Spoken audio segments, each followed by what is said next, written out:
Welcome to episode 38 of Producer Talk with Bass Kleph. Today we're going to continue our two-part series about what really holds producers back in the studio. Now, last week I started out with the internal stuff, mindset blocks like perfectionism, fear of judgment, burnout, all the sneaky things that mess with your momentum. But today we're shifting gears and we're going to look at the external stuff, the gear, the workflow, the tools, the environment, the technical things that should help you but often end up working against you. And this is an important one because even if your mindset's in a good place, your setup might still be slowing you down without you realizing it. So we're going to talk through some of the biggest external blocks that we see with producers and how to fix them so your studio setup becomes your ally and not your enemy. And I'm excited to once again be rejoined by none other than Jon Pegnato himself. You may know him from his projects including LA Riots, Cobra Effect, and Hotmouth. He's released on Atlantic, Capitol, Interscope, Fool's Gold, Dirty Bird, Spinnin', and performed worldwide at huge festivals including EDC, Coachella, and Burning Man. He's also a highly in-demand ghostwriter and a mentor for our school and the creator of our courses for Melodic Secrets and 60-minute songs. Hey, welcome back to the show, man. Great to have you here. Thanks for having me back. Great to be back. This is probably one of my favorite. Yeah, it's probably one of my favorite topics. So I'm excited to be back for this one. Right. When I dropped you the message the other day, what do you think about having a chat about this? You're like, yes, we need to talk about that. Absolutely. Because it's just prevalent and all this stuff is so sneaky, you don't notice it's really affecting you until someone kind of points it out and you're like, oh yeah, that is happening. Whether it's the internals like we talked about last week and it's time to let's talk about some of the externals. And the first one I got on my list here is about having a disorganized session workflow. So that could look like too many tracks, messy arrangement views, all this kind of thing. Have you come across this with some students or experienced it yourself in the past? Yes. And, and everything that we talk about today, I'm going to always keep reverting back to the one sole reason I think all of these things occur, right? So I'm going to keep tying it back. So the first thing, having a disorganized session, it really comes down to a lot of artists I work with and a lot of students I work with, and even John from the past, is a lot of people tend to overcomplicate things thinking that that's how it's supposed to be. So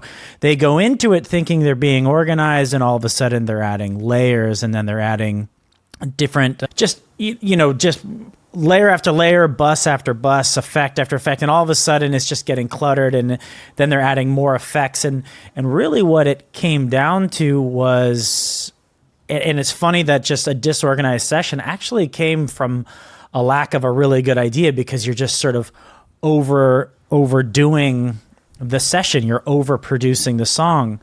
And if you start thinking about music more simply, which is a lot of what I want to talk about today too, is you don't actually need, you could make, some hits. One of my buddies I've known for almost 2 decades now, one of the amazing producers is George Hatiris from Canada. Yeah. And I would always marvel at his sessions because they'd be loud, punchy, amazing and grooving, and it'd be 5 tracks. Yeah. Max. He didn't need anything else because he was just writing so well. So there's 2 mindsets I like to have with having a disorganized session, or even just trying to combat that, is how do I simplify my writing so that it doesn't become overcomplicated for me just not knowing what to do next? Yep, absolutely. I think this whole complexity thing is rife everywhere, unfortunately. And I feel like I can nail it on the head with this, that it's affecting a lot of the points we're probably going to talk about today. So it is something to keep an eye on. Why do we, in general, make things so complex? Ask yourself that. And where did you learn all of these complex techniques, and why are we using them all at once? Right. And it's funny, this whole complexity thing, and I don't know if you've heard this with your students before, or just in general, people that I thought this part was supposed to be harder. And it's almost like they make these certain parts more hard from themselves. And it's like, well, there are definite hard parts about production and writing music, but the things that are actually hard that you want to put this energy into, they're not even getting to those parts yet, because they're spending so much time on these lower level things thinking that that's the hard part. It's like, this is actually the easy part. The hard part is, now how do you make this something super memorable? And, so but I'm like, why don't you just, like a good example of, I had a student that was, doing all of these, wanted this really big lead sound, and they had like 6 layers, panning left, right, up, I'm like, geez. And I just literally muted them all and put in one and just like turned it up louder. And they're like, whoa, that's so much cleaner and louder. I thought it was supposed to be more, because, they get into the University of YouTube and they watch some guy spend 2 hours creating a sound, and that can make them think that that's how it's always supposed to be. Exactly. Yeah, I see exactly the same thing, and YouTube University has a lot to answer for here. And by the way, if you're making any of these mistakes we're going to talk about today, it's not your fault. Somebody just showed you the wrong thing, man, and we're here to help out with that. So yeah, absolutely. There's so many things on there on YouTube where I feel like people doing the presentation are often more celebrating the complexity of what they're doing rather than how good it is or how efficient it is. Are they making a great song, and are they doing it in a good amount of time? They're more just, look at how complex I made this thing.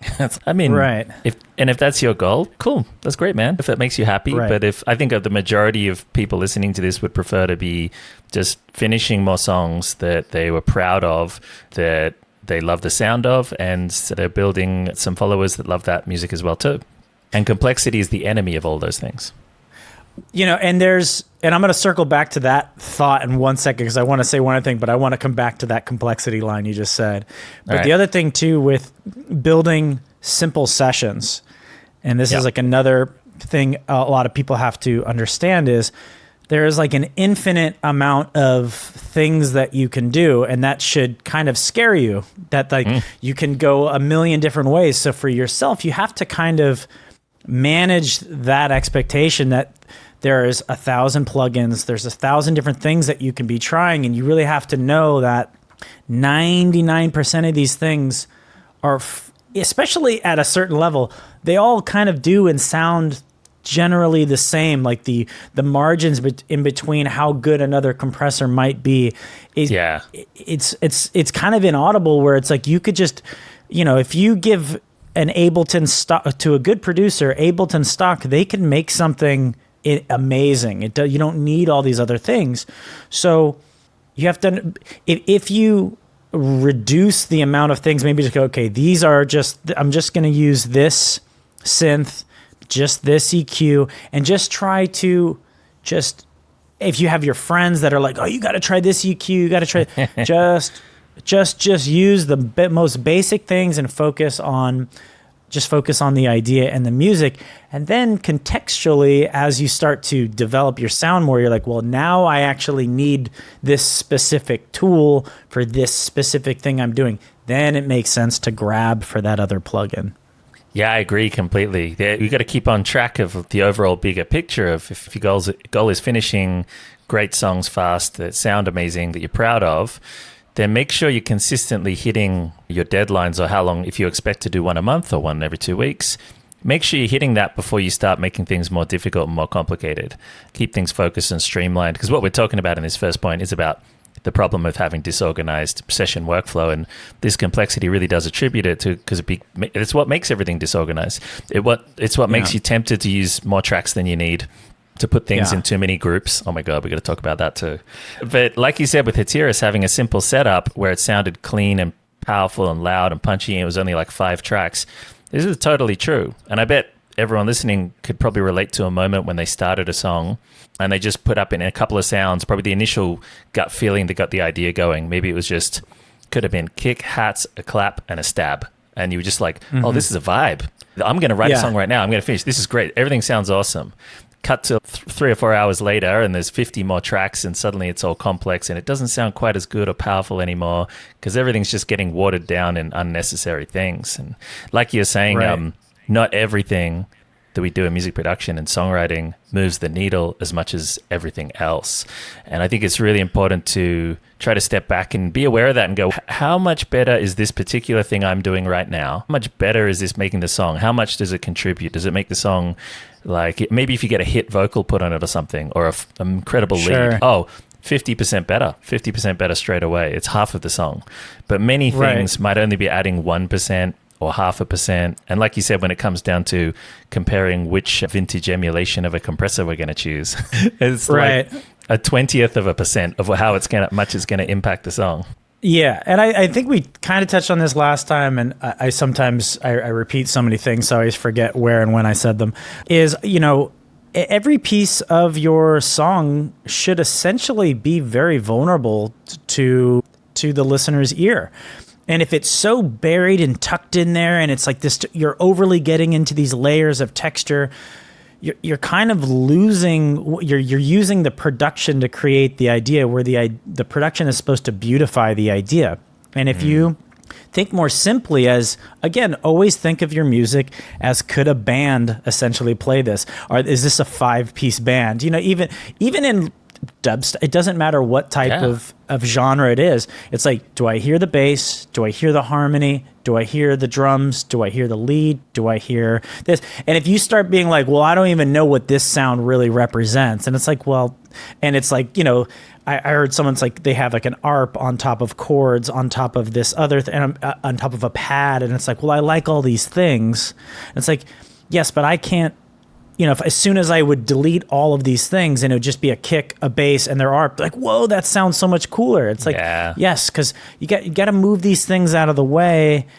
And, you know, a lot of times when I ask a student like a sort of passive teacher question, it's like, if I want to make this sound louder in the mix, well, what do you think I should do? They're like, I don't know, you maybe compress it, put some distortion on it. I'm like, I've heard this too. How about we either A, turn it up, or B, turn everything else down? Yeah, and it just, exactly. it'll just arrive. You're like, whoa, you didn't do anything. It's like, yeah, it's like, you know, like distortion is like, I love distortion, or compression, but if that's your first thing to try to get it to be loud, you're missing how it was actually supposed to sit as a song to begin with. And, you know, volume is your biggest paintbrush. Yep. And if you start just painting with just pure volume, not even EQ, just pure volume, and focus on that very early on, you start to realize how simple it can be.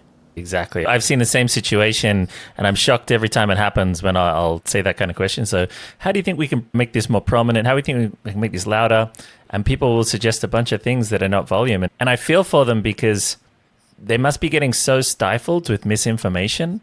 People are saying all this stuff to them that's confusing them so much to make them not reach for what should be an obvious answer.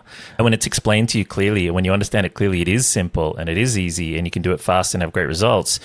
With these roundabout kind of twisted spaghetti methods on these YouTube videos and even some courses, no wonder people are getting confused and trying to think of the most complex answer possible. And it's warping their whole perception of how to approach this stuff. And I feel for them because, like you say. Yeah. The one thing I will say, it's like, you know, I don't want to throw out the baby with the bathwater when it comes to YouTube, because there's some great things you can learn as long as you're learning them in context. And what a lot of people don't like to hear, and I made this mistake going into learning Italian, is you don't like to hear that you need to focus on fundamentals. And there's like certain fundamental things that aren't, they're not sexy, they're not cool. But then when you actually start to focus, I mean, I'm, you know, have pulled up and just explained, you know, 16th subdivision to some of my students, and they're just blown away that they've never actually understood what this grid meant. But yet they are stacking and doing all these things. And it's like, well, this is what music is right here. You have to focus on these things. So you could come at this purely from a beginning standpoint and just focus purely on fundamentals and actually make better music than somebody that's been doing this for 5-6 years that's been focusing on the wrong thing. You could probably make music in a day quicker that's going to actually be cooler, just focusing on pure fundamentals. Yeah, and the secret to that is knowing what you need to know and what you don't need to know. And so often, naturally, when you're starting out, unless you're starting directly getting coached with us or something, you don't know what you don't know. And you're going to just be pulling up the first recommended YouTube video or course and taking that as, well, that's what I guess I need to do. And unless you have a complete proven system, that's why so many people come to us and they say, I've been producing for 10 years and I still haven't gotten anywhere. Please help Right. me. I'm like, yeah, of course. I feel for you. Let's change that because you should definitely be somewhere, but much quicker than that. And we can make that happen. Yeah. And I had an early arc like that though too in my career. I mean, I've been putting out music forever, but there was definitely in the first 10 years, I would say from like the year early 2000s, like 2001, 2000, it was a very slow curve because I was trying to figure out things by myself. I didn't know any fundamental things. And then as soon as I started getting put in rooms around other people that knew what they're doing, it was just like this exponential curve up of like learning. So, you don't want to get stuck doing the same thing over and over and over again, expecting some new result to happen. And it's frustrating when you're like, okay, I don't want to keep doing the same thing over and over, but I don't know what to do. I don't know where to focus my time. And yeah, that's probably, I'm sure we have more topics that would actually where you can focus your time. Totally. Speaking of that, let's recap this one and get on to the next one. So to recap, sure. The external block of having a disorganized session workflow, definitely want to be avoiding complexity. Be very wary of anything that seems unnecessarily complex because it probably is.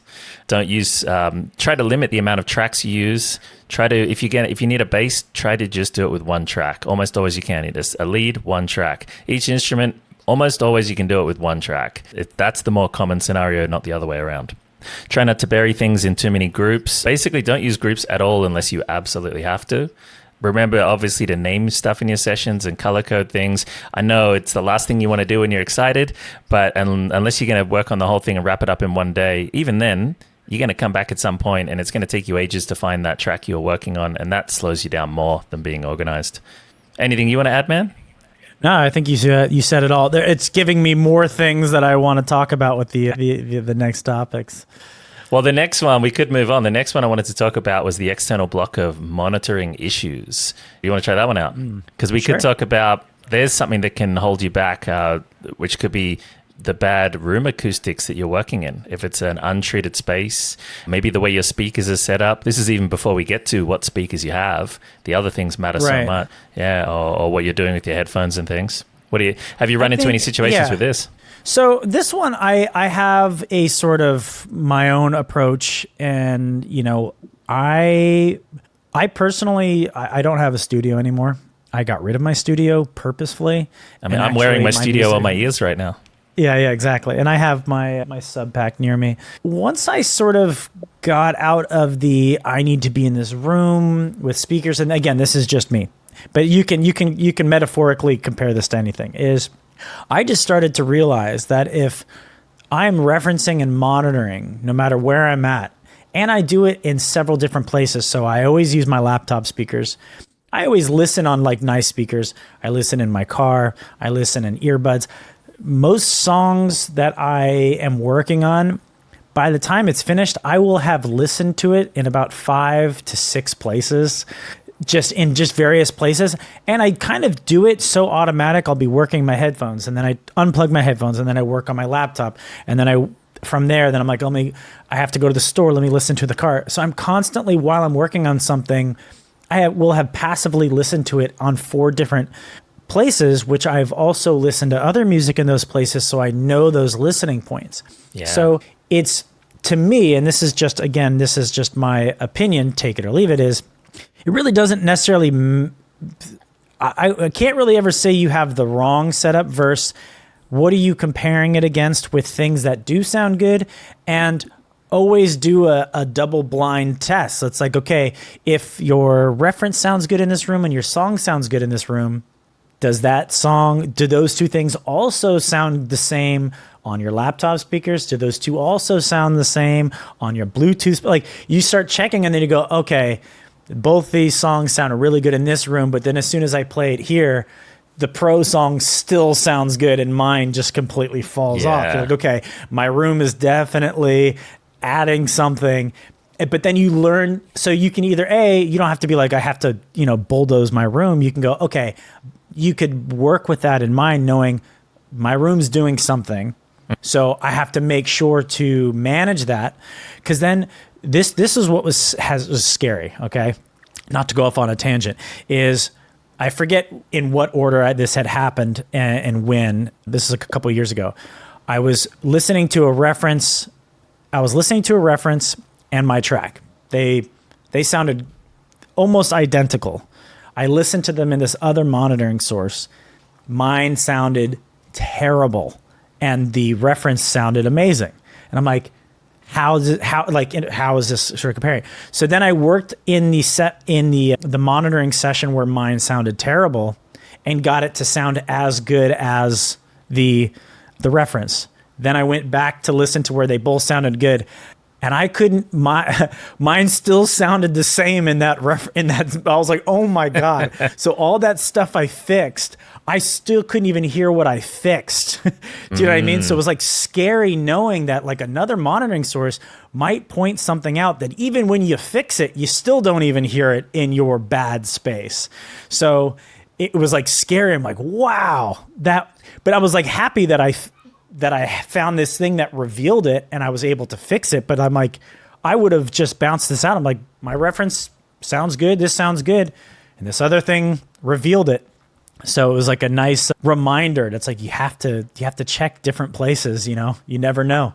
Absolutely. And not all speakers and listening environments are created equal. Yeah, I know exactly what you mean. And this brings up a good point too. We should mention that you want to go with the ugly speakers. If you're trying out speakers at a studio shop, or if you're lucky enough to, if possible, always ask them if you can bring them home and test them in your actual room, or use that 30-day return policy thing.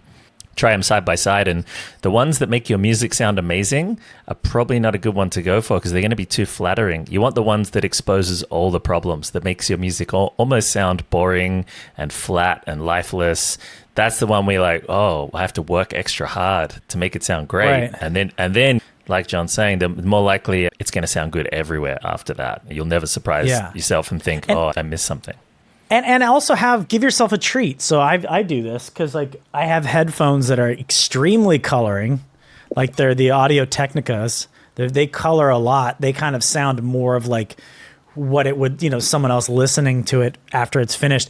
And switch into those. Listen, and some you can you don't want to like lose too much inspiration of being flat because you're supposed to work on something that sounds flat. But every now and again, just pop into something that's got some color if you like want to just feel that for a second, but then get it back as quick as you can to the flat, Sure. I think that can be even extra useful in the writing stage when you just want to feel the vibe and excited. And the same. Yeah, absolutely. So often when people would turn up their bigger speakers as well too, and then we get down to the flatter, more boring speakers by the end of the process.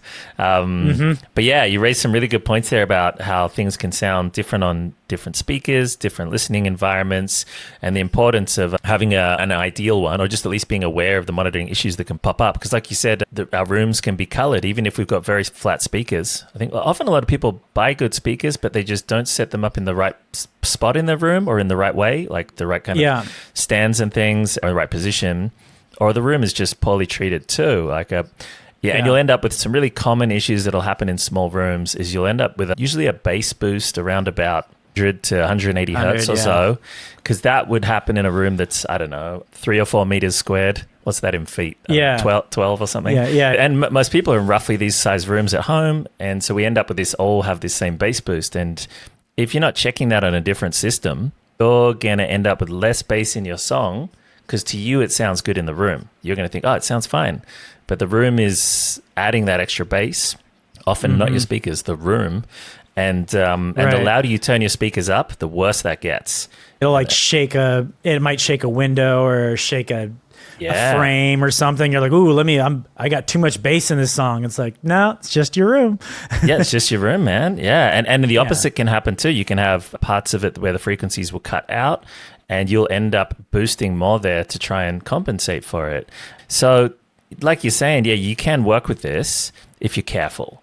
So if you've got no choice, if there's no way for you to treat your room, and we'll talk about some DIY ways in a second, but you could just make sure you're referencing with good references. And then, like you're saying, just try and make them, as long as your track sounds like the good reference tracks in your room, you got to be pretty close. Yeah, for sure. But if possible, some kind of treatment. Definitely make sure your speakers are set up in the right position for the shape of and dimensions of your room. Don't use speakers that are too big for your room as well. That's a common one. People buy the... You can also do use correction software. Yeah. I use SonarWorks for years. I know that the company changed, but I still have one of their old mics, and it sort of Doppler effects, does like a reading of your room, and it'll be like, okay, it has like a dip here, and it'll kind of give you like an EQ curve that you can put on your master that sort of shapes the sound a bit, so it kind of corrects it for you, which is nice. Yeah, I do the same. I use that as well. I like that a lot. Before I tried it, I thought, I don't know if I'm going to like this. But then when I tried it, I was actually blown away. It's really good. And especially I use it on headphones as well.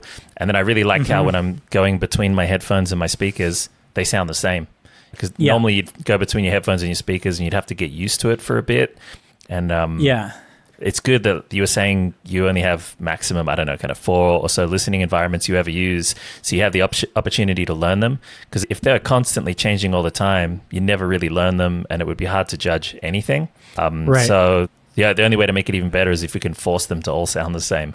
Right. Because then they'll naturally sound a little bit like cars are going to sound a bit different anyway because of the shape of the car and everything as well. So if we can get the speakers sounding similar, that helps a lot too. Yeah, and if you're getting a little bit too much echo in the mids and treble, maybe try some acoustic panels and stuff. Bass traps can help a bit for the low end, but I don't think not as much as SonarWorks. SonarWorks helps for the low end so much more. I think that's going to be much better, yeah. Yeah. And also using a sub pack and headphones. Oh, yeah. Oh, my God. That's why I love it so much. Someone was just asking me in a YouTube comment, going, what, you actually mix in headphones? I'm like, yeah, I love it. It's my preferred way. I've done both, and I find headphones, when you got good ones and use SonarWorks to flatten them out, oh my God, the detail I can hear is just... I also, there's a part of me too that it's a little bit of, I wouldn't say an age thing, but just a time thing of how long I feel like I've been doing this. Like I need to rock out less in the studio as I did when I was young. When I was younger, I was like, when I need to work, it needs to be cranking. I need to be in a vibe because I need to like feel it. And now it's like, 25 years later, and I'm like, I know how it sounds. I'm chilling, I'm working at like the quietest level that I could, Right. Save those ears. Save the ears. Yeah. But yeah, I think those would be my top picks for the dealing with monitoring issues. Would be highly consider headphones, because especially if they're good ones, often you could get $250, $300 pair of headphones going to sound as good as a $3,000 pair of speakers. Yeah. And actually, then you'd probably still need to put acoustic treatment in the room and SonarWorks before it even started to sound as good as the headphones. So headphones are super underrated. Check out the EQ correction with SonarWorks, do some acoustic treatment, and definitely use references as well too. Yeah. And then one last thing too, if you are focused on dance music, this music is meant to be DJ'd in between other songs, and there's like an old joke, like the best way to find an error in an email is to press send. And sometimes just mixing your track in between tracks in context, like if you got a DJ set up, bounce out your song, load it up and mix it, and you're going to hear instantly what the problem is. And you just start hearing it in that context. You're like, oh wow, my hats are non-existent. Do you know what I mean? Or way too much there. Or way too much, yeah. So this really is a type of referencing in itself. And that was the third one I had on the list. This kind of deserves its own little chat. It's so important. And I agree, mixing your song in a DJ style setup to try it out is an awesome way to get perspective, because often people's DJ setups are not running through the same speakers as well. Might be in another room. And when you go and hear it at the same volume as many songs you often DJ out, these things stand out in the mix and in the song, and you notice something's off, and then you can draw your attention to fix it. And really, that is what referencing is in general. And we're going to reference it at one point or another. Like you say with the analogy of best way to check an email is to send it. You could say the same if you might tell me, I hate referencing. I hate referencing. It's so boring. I know what I'm doing. I've been doing this for years. I'm just going to put it out. But whether you like it or not, you're going to hear somebody play it in a DJ set at some point in a club, hopefully. Or you're going to hear it on Spotify or on a podcast or something. And either end of that is going to be someone else's song. So you're going to end up comparing it to what was before it and after it just naturally. So why not do it before? Yeah, and plus you're already, subconsciously copying someone's mix in your head. So you might as well just do it consciously and get it close as you can, because then it's going to sound great in the club and maybe even better than the track. I mean, that's always like the creme de la creme, that when your song gets mixed in, it actually sounds better than the song it's coming out of, not worse. Yeah, or just as, I mean, I'm fine with it being just as good as, but even better sometimes is nice. It's very nice. Great way to get attention and people to really consider your song, the musical elements of your song more if we shine the best possible light on it. And they'll really be like, oh, I'm going to pay attention to this, especially with labels too. Yeah. Because, if you're not doing any kind of referencing, you're just guessing, really, when it comes to sonics. And maybe you're really good, though. Maybe you're really good. General. And but even I've been doing this for a really long time, just like Jon has as well. I still reference all the time. I think I could do a good mix without references, but I know I could do a better one with references. So why would I not use that superpower? It's like I could draw a pretty straight line, but if you hand me a ruler, I'm going to use it. Yes, exactly. Why not? It's right there, and it's just easier as well. Yeah. Too. Yeah. I often say it's a compass or a GPS when you're trying to get through the woods or something. Why wouldn't you take it? Why wouldn't you take the map? It just makes shit easier. It's not like you're copying the music, you're just looking for sonic balance. That's all. Exactly. And so question, so what was the next topic that you had in regards to the blocks? Because I did have something big. Oh, sure. Okay. Well, the next one I had on my list was using too many plugins or tools. Well, how can I make an addendum to this and add in something that I think is even that kind of adds context to a lot of these things that we're talking about. And when you first messaged me and you're like, this is what, what do you think about this topic? I said, yes. But because I do think, using too many plugins, having disorganization, having complexity, all of these to me are a really big symptom of a much bigger rooted problem with creative blocks. And right when you first told me this, I'm like, I almost don't care what he's got to say. I'm gonna get this in. I got to talk about this. I'm not gonna stop. And we kind of talked about this in our last talk, but I'm gonna take even further. I think a lot of people, producers, newer producers, and even producers that have been doing this for a long time, they think of themselves more as producers than they do as musicians. And I think if there needs to be a bit of a reframe on what we're actually doing and how you're actually creating. And a lot of times, if you think about Ableton and production as this thing that you're programming and doing, you're kind of losing out on like what this is meant to be. It's supposed to be musical. Yeah. So much so that anyone that is super musical, they don't care about a plugin. They don't care about this. They don't care about the DAW. You can hand anyone that's musical any sort of thing that can create music, and they will create something. Yeah. And when I take that, I go, okay. And then someone's like, well, I'm not really a musician. I wasn't really trained. I don't have any, which is fine. But what house music is, and dance music, even pop music, all of music, and there's a jazz musician named Barry Harris, and one of my favorite quotes he said is, "Rhythm rules the world." Right? Yeah. And I agree. It's all just rhythm. And everyone here can play a rhythm with one finger. And if you start to think of dance music, the drums, the bass, the chords, all these things are all playable with one finger. You don't have to play chords. You don't have to play melodies.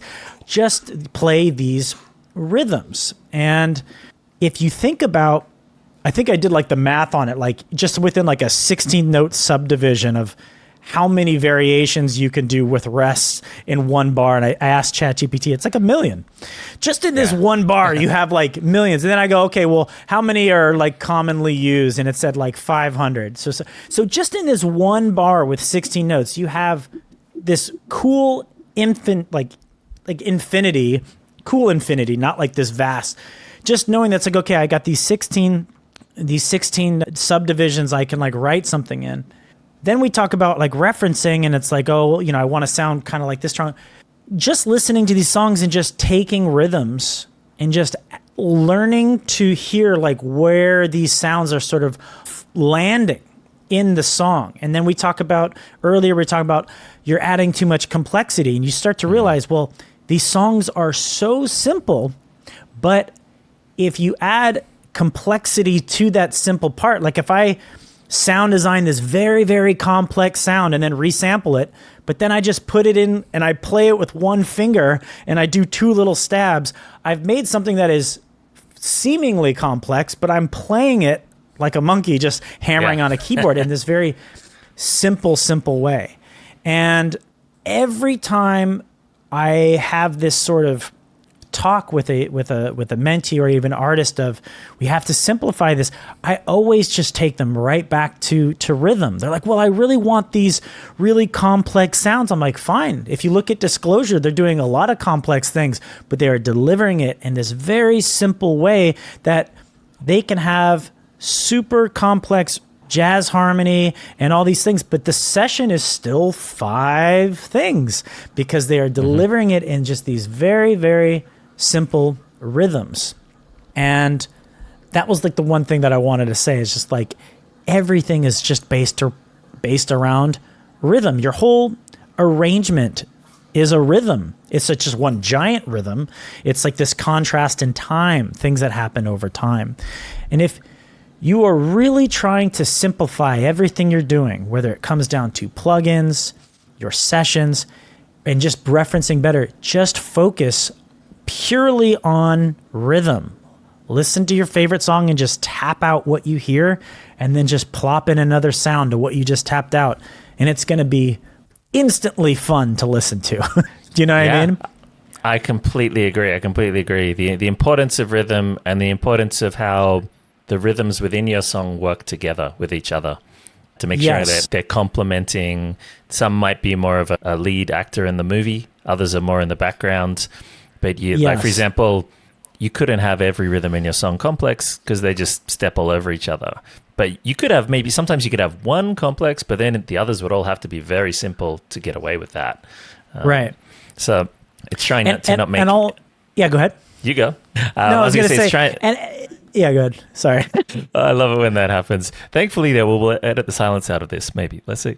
No, keep it. I'll keep going. So I was going to say, it's keeping things in perspective with your parts, and I really agree. It's so important that we have good rhythms in our songs, and so common that so much dance music is just repeating, is often very simply, it's really fundamentally a 1-bar loop that somebody's written. You could express the song with this 1 bar, and they're just duplicating that across with some very subtle variations here and there, and that makes you feel it at a subtle glance or a first glance. You might think, this is a full song. It takes minutes and minutes to unfold. But often it's written in an actual 1-bar loop. I write music like that all the time, actually, especially on drum machines and hardware. It was all done like that back in the day, especially for techno.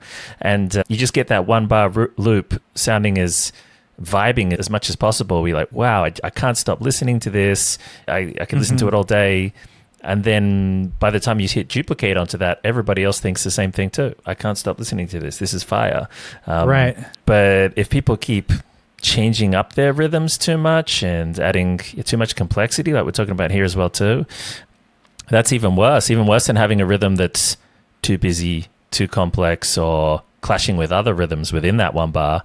But I see people too when they'll duplicate it and the rhythms just keep changing and there's nothing to latch onto. There's no repetitive hook like there should be, and no groove you can get hypnotically fall into. Yeah. That's another thing too, is if you, and again, this is kind of my thesis for this whole chat. If you focus more on the feeling versus just how it sounds, because everyone always wants to overly focus on how it sounds, but they don't focus on how it feels. Yeah. Because if it feels good, you don't have to add all these plugins. Do you know what I mean? You actually want to do less to it. Yep. And when it doesn't feel good is when you start adding more, because you're almost searching for a feeling from the wrong thing, right? Because you may hear your favorite song that has a really good feeling and it sounds awesome. So in your head, you're like, well, I got to sound awesome too. It's like, no, you got to feel awesome. Then you make it sound awesome. You know what I mean? And I'm sure you can come at that from all different directions. But if you are just trying to get it to sound good, thinking that that's going to make it feel good, that's why you're adding all these plugins. That's why you're adding all these layers. You're searching for this thing. And the really cool thing about rhythm in dance music, and we're doing like 16 note subdivisions, it's 16 points in which you can put it within a bar. is you can't trademark these things. And there are super common rhythms that are used over and over and over again that you can pick your favorite song and go, okay, what is the bass rhythm doing and what is the lead doing? And you could just tap those out and it can become yours. And then you could be like, okay, well, if I use this 1-bar rhythm, maybe it sounds too much like this song, but if I just do a 2-bar loop where the first bar is I'm stealing the rhythm from this song, and then the second bar, I'm just doing something completely new that's just coming to me. You've just created this new thing out of nowhere, referencing the feeling from another song. And yeah, that was just my biggest thing. It's like focus more on feeling, and all these other things just become symptoms, and you just won't grab for them as much because you don't want to ruin the feeling. You know what I mean? Yeah, with more plugins. I agree. And you need to have that feeling, that good song before you're trying to polish it. Otherwise, what are you polishing? And I've seen the same with students before too, where they're stacking loads of plugins on things or loads of sounds and layers. It doesn't feel quite right to them. They'll often say it doesn't feel full enough, doesn't feel powerful enough, or I'm getting bored listening to it. Adding more, it doesn't fix that. Change what's there. Go back and see what's there. Right. Or maybe you need to delete something too and focus on having a good, clear, catchy rhythm to something. And like you say about referencing, getting inspired by rhythms from other people, or even stealing rhythms from other people, I don't think we're ever really stealing because they probably took it from someone else. And Exactly. You just absorb this stuff from listening to music all the time. It just sinks into your brain and you think, this would be nice. Let's try that. And I guarantee you it's in thousands of songs already. So don't worry about it. Just write what you want to write. And if you think about your workflow, if you're working on a drum machine, right, is you have your 16 places in which you can put a sound, right? The thing that's Ableton that's great, but also I think is kind of stifling for newer producers is they don't have that limitation. They have no limitation. They can put a sound anywhere. They can go up to 164 and they're just like, so they don't understand that sort of like that grid. So a lot of times what I'm always trying to put them in their headspace is trying to put that into that limitation. So I always say, anytime you pull up the grid, it may say 132, it may go all the way. Just always stretch it back to 116 so that you're always looking at 116. And that will always give you the places in which you can put things. Otherwise, you start to see them putting in notes in just all these various places. And it's like, it technically could go there, but you need to limit yourself to just this subdivision. Yeah, absolutely. And I think that's a big one in general, just the fact that DAWs are so incredibly powerful and unlimited these days. That lack of a limitation just stifles people and makes them make bad choices. They'll put notes in strange places. They'll use too many notes, too many tracks, too many variations, just because you can. And it's kind of misleading that the plugin companies do this. There's no guidance in there where they need a little clippy icon that pops up. Remember, like Microsoft Word? It's like, hey, I see you're trying to layer this with 7 layers. Do you need a hand there? Right. It's a little bit... Yeah, because it's just going to lead people down the wrong path unless they realize that less is more. And if you can set the right limitations in place first, if you've... Like with experience, it's obvious to us, but for new people, I feel for them because these limitations help so much. Right. And the other thing is, you also don't want your music to be sterile. You don't want it to be lifeless.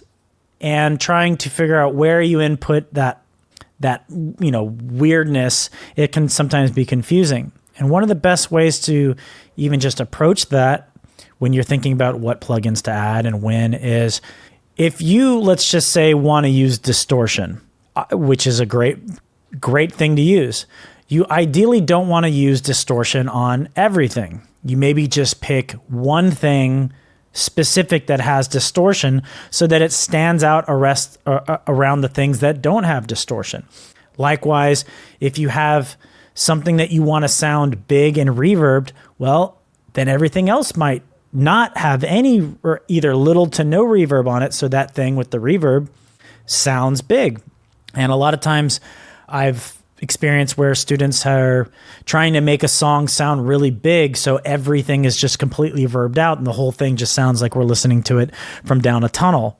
And, if you want your sound to a song to sound big, it has to have a contrast within the song. So maybe more drums that are super dry and up front in our face, and then one thing that has big verb, and then other things that maybe just have a little bit.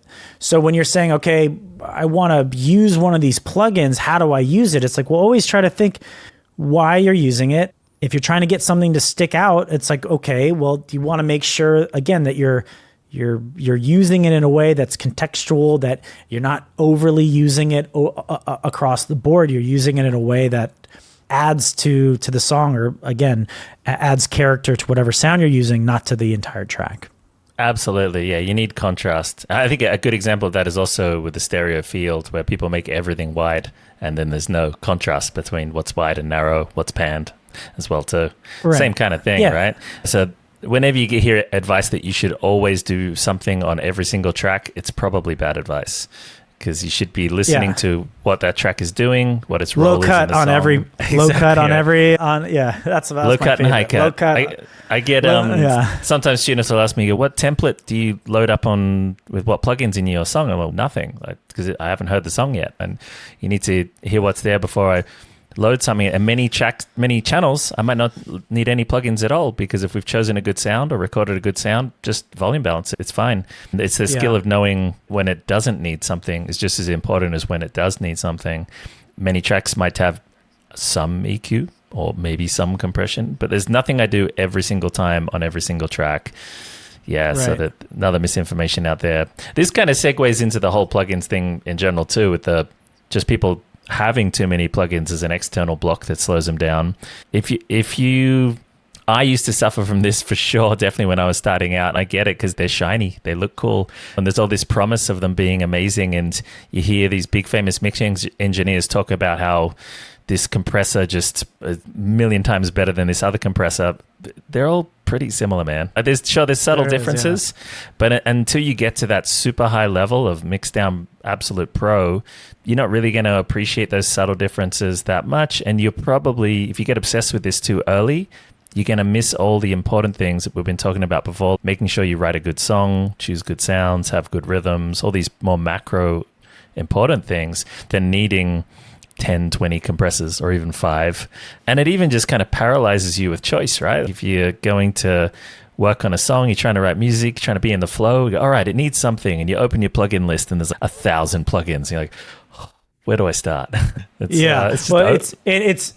I have the unfortunate thing. I work with a lot of people. So I would love to delete a lot of the plugins I have on my computer, but it would actually, a lot of them are there knowing that I need them for when I open a session with somebody else. So it's like, man, there's certain things I'm like, I wish I could delete that off of there, but I can't. But if I could, I trust me, I would. And, the other thing too with like finding, like compression. I mean, it took me 10 years just to get my head around compression. And even now I still have presets that I just love and just tweak a little bit.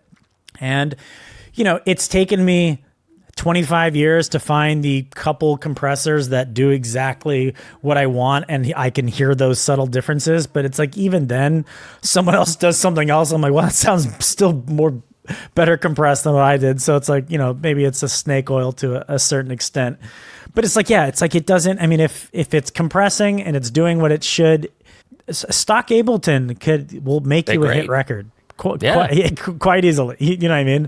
Anybody if you're struggling to get a pro sound right now, if you're struggling to write great songs or finish songs fast, it's not because you need more third-party plugins. I can guarantee I will bet money on that right now. So I highly encourage people to not get caught up in this block of thinking that the answer is in that new plugin they buy. It's not going to fix it. I guarantee you. But I can tell you this, though. I do have a couple that I swear by, but we're talking like less than what I can count on my hand, where I'm just like, if someone's like, they were to ask me, can you give me a list of 5 third-party plugins to buy, I could probably give them like 3. But I'd be like, if you're going to get one, these are it. But other than that, it's like, I don't need, I have so many freaking EQs on my computer, and I still use Ableton's EQ. I love it. It's good. It's really good. It's fantastic. Yeah, and I've got a couple of third-party plugins, but they're actually mostly for things like analyzers, reference plugins, things that they don't actually change the sound, they just help me make decisions about the sound. The Ableton stock plugins are awesome. Sure, I do have some other third-party plugins too. Unfortunately, I made the mistake many people did a long time ago and bought all the Waves plugins many decades ago, which I never should have. I think there was about $4,000 back then, so expensive, and I never used them. Yeah, it's crazy. I still use maybe two of my Waves plugins, and I think I like repurchased them, and it was just two. But that's for like vocal production stuff, which is, I would think, a little bit different than production. Exactly. The other thing too to consider, a lot of times I think newer producers go through this thing that everything they work on, they're very precious about. They don't want to muck it up, and they're, I want to release this, I want to submit this as, a song that I want to put out.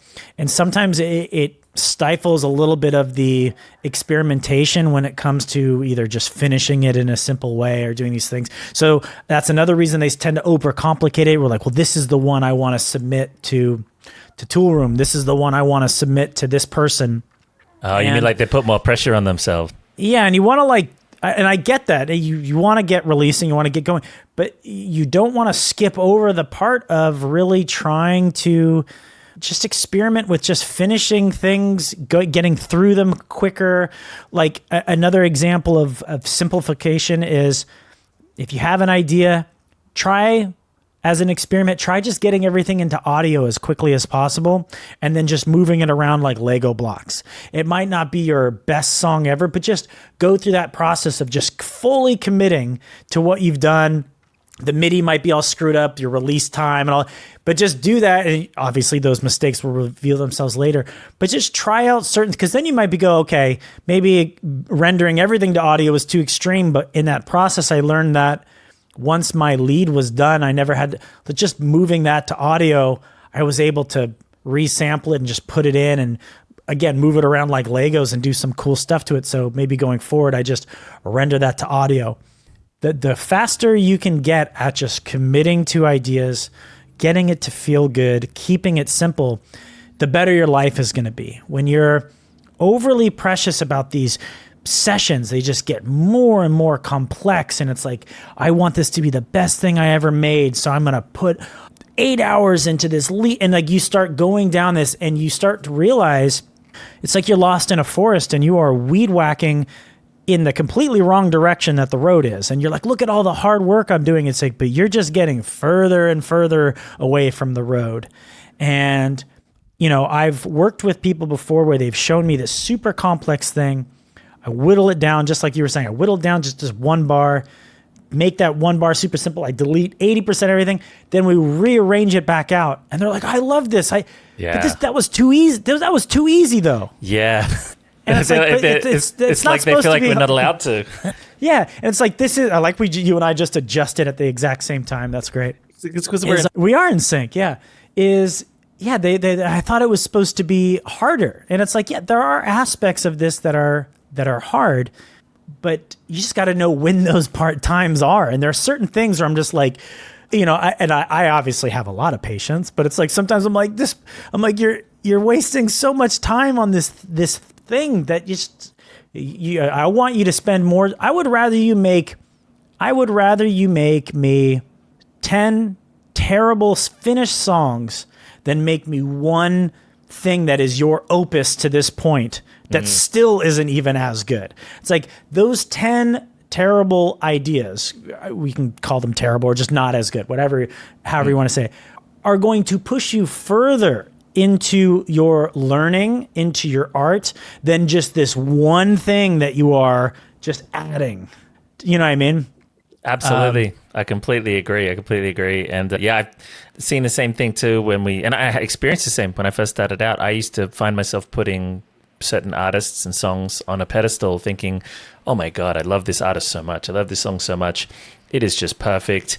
It's so amazing. It emotionally affects me so much. It influenced my life. It must have been very difficult to make. It must have been complex, very intelligent. They must be geniuses. And then as I start DJing and gaining some popularity, eventually I meet these guys like backstage playing a show together. I go, oh, I love this song of yours. Can you tell me how it all came together? It's, oh, it's just a sample of this and that. And we put a kick on it. And you're like, come on. Yeah. I thought it was supposed to be, Yeah, and they go, oh yeah, we just wrote 100 tracks in a month. We're trying to think of something for the album on that one. And you're like, oh my God, I've been putting so much pressure on myself thinking they made every sound from scratch and they did all these things with layers. No, it's just simple. Yeah, there was this one Dead Mouse song like a long time ago. It was like one of his earlier songs. And I think I even told him this. It was like, and there was this one fill that keeps on going throughout the track. I forget which song it is. It'll come to me. And I just got so obsessed with that fill. Like, how did he make that fill? It was like so detailed. And I remember I wanted to do something like it, and I spent so long trying to get like a fill like it. And then I remember like I end up finding that fill in like his fill in a Vengeance sample pack. I'm like, oh, he didn't even make this. Do you know what I mean? Somebody else did, and whoever made this probably like ran it through some glitch thing, and it took 2 seconds. And here I was moving these things around, like, and it's like just completely, yeah. It's like, you know, or even sometimes, you know, I've made things before that took me a second just from turning a knob that someone else said that they had been trying to recreate. And it's like, well, I didn't create that. I just sort of turned a knob and it made that. So yeah, happy accident. Yeah, go with it. Happy accident. Yeah. And I think, yeah, this is all the more reason that if some part of the process of your songwriting feels easy or could be easy, do it. Do it the easy part, because music production and songwriting is already inherently complex enough. Take the easy wins. If some part of it, you go, oh, I found that hi-hat loop sounds really good. You don't need to make it. Just use it. Just go for it, man. And then you've got more brain power and energy and creativity to think about the hook or the chords or something else. Something is always going to come up that is actually difficult. And if you just try to make everything in front of you difficult, you won't have the energy to deal with the real difficult thing when it approaches. And often that real difficult thing is just finishing. So if we make everything hard, nothing gets finished. Yeah. It's so funny. So really quick, I used to do door-to-door sales a long time ago. It was terrible. And you would make, vacuum it was cleaners? Commission-based. Yeah, no, it was actually roof and siding, right? So not very sexy, I know, but it was commission only. And sales to me feel a lot like the same energy that goes into the feeling of getting a sale is the same feeling as finishing a song. And when you don't finish songs, you sort of stop, you like don't get any sales, right? And somebody that would sell a big project, they would be consistently selling that week. Same with like car dealership, right? And we would have this thing that somebody that hasn't had a sale in a while is we would just lower the price so low that the salesman wouldn't make any money on that sale. But just the feeling of saying, I got a sale, even though they didn't make any money off it, would actually in turn end up yielding them selling more and more and more. So what I even mean by that is like sometimes just getting that, like you said, like just take an easy way out. Take a loop that from somebody else's, like an old song, and just put a kick drum behind it and turn it into a song. It's completely sampled. You probably can't get a license. It doesn't matter. It's like a throwaway, but it's just get the feeling of something that you finished that maybe is playable. Then then work yourself backwards from there. It's like, okay, maybe now I'm just going to take an acapella from a really big song, and I'm going to make something out of that, even though I can't really do anything with that, but make it still playable. And then you start to keep working yourself backwards versus coming in at like, I'm going to make the biggest hit with everything original. It's like, just take the easy way at the beginning and you're going to start to see where you can take those liberties, you know? Absolutely. Completely agree. Should we do one more? I got one more here we could talk about. We can do it quick. And that's let's do a quick one, and then I got to wrap. You know all about this too, because this is kind of explained in your course, 60-minute songs as well, is having no clear starting point, not having a good collection of sounds ready before you start. Yeah, I think it's really important to have sort of inspiring, I would say, well, when it comes to like referencing too, like you want to like know what kind of genre you're in, what kind of samples you want, and a lot of times I think I notice a lot of mentees are like, well, this was just a cool kick drum that I liked, and this is just a cool snare that I liked. And it's like, Yes, but like, are we hearing that in the music that you're writing? And they're like, well, no, not really. And it's like, okay, well, let's just get some contextual sounds that are working in your genre, and to have some sort of authenticity. So just looking and sound, like if you like an artist, right, and that artist has a certain sound, you could like look online and be like, what sample packs do you think they're using? Like, what kind of genre is that? And you can pull from some of those same. It's all in the same. We're all pulling from the same places. It's all on the internet, right? All these sounds are all available. So really get into your favorite artists, see where they're pulling those sounds, and build some sample packs of yourself, or at least have maybe your 3 or 4 favorite sample packs ready to go. And this way you're not overly digging while you're trying to write.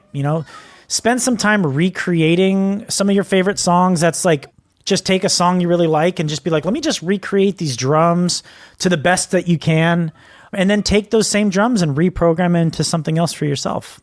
Absolutely. Yeah. And don't feel like you have to have the most unique different sounds when you're starting out. If you're writing deep house, just go and grab all the popular deep house ones and call that a starting point, and then customize from there. It makes stuff so much easier, because you need to kind of know if you're trying to be different, you need to know what normal is too, right? And that gives you a rough sort of benchmark of, if I'm going to be different, at least I know it sounds as good with my different vibe. It's sonically, it sounds cool, and you can make better decisions. But you definitely need these sounds at the start. I completely agree, because the mistake is, what many people are doing is they open Ableton with a blank slate and they're like building everything from scratch, reinventing the wheel. It's like, imagine being in a band and you go, all right, should we have a jam on today, guys? And then, okay, first let's build our instruments, get out the saw and get out the hammer and nails. You're not going to do that.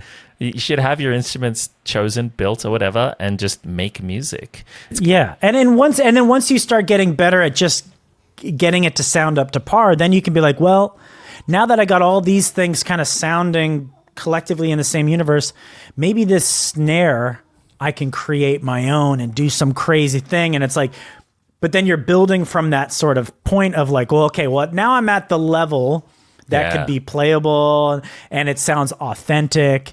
Do you know what I mean? And then you get to be like, okay, yeah, maybe then I do something cool within that. You know what I mean? It's like taking it, because if you listen to all music, even the most creative new sound that you heard, it's still like 90+% stuff you've already heard before.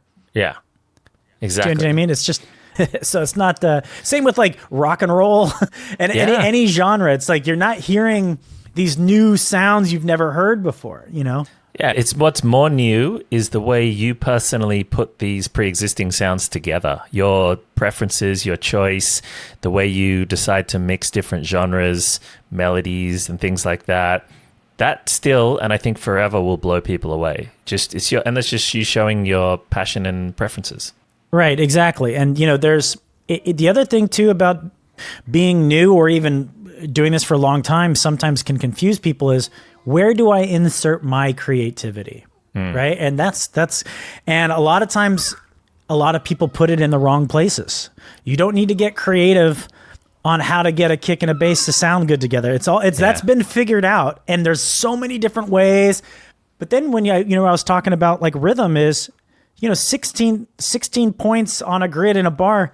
There's a million literally, you can ask ChatGPT, there's a million possibilities. And then you times that by however many you can do in 2 bars, and it just becomes endless of how many cool things that you can do. That's why you think this, it's like, wow, house is so simple, and it's just, this one bar. How are we able to create so many ideas? It's just because there's so many cool, it's infinite how many cool things you can write. So that should inspire you, knowing that it's not all the ideas have been written. Yeah, and it's the way they interact. Like, you come up with that first rhythm in your 1-bar loop. And the choices of what other rhythms and instruments you put with that is everything. That's all techno is. It's just often monotone rhythms with good sound choices and good choices of how the rhythms interact with each other. And that's the difference between a techno hit and a techno flop. Like, just that. Obviously, it's got to be good sound choices and mixed down at the end of the day too. But it's not going to be a good song unless you have those things. And these choices are huge, and people should spend more time playing around with that simplicity. And it's kind of reminds me of building a lock. There's many things that interact to unlock that and make it do its magic. And yeah, it's special the way you link them together. Yeah, and you know, the other thing with that as well is the better you pick those initial sounds, the easier it is to mix your song down. The song just will sound better. And, you know, I do a fair amount of finishing for a lot of artists, as I've talked about this before.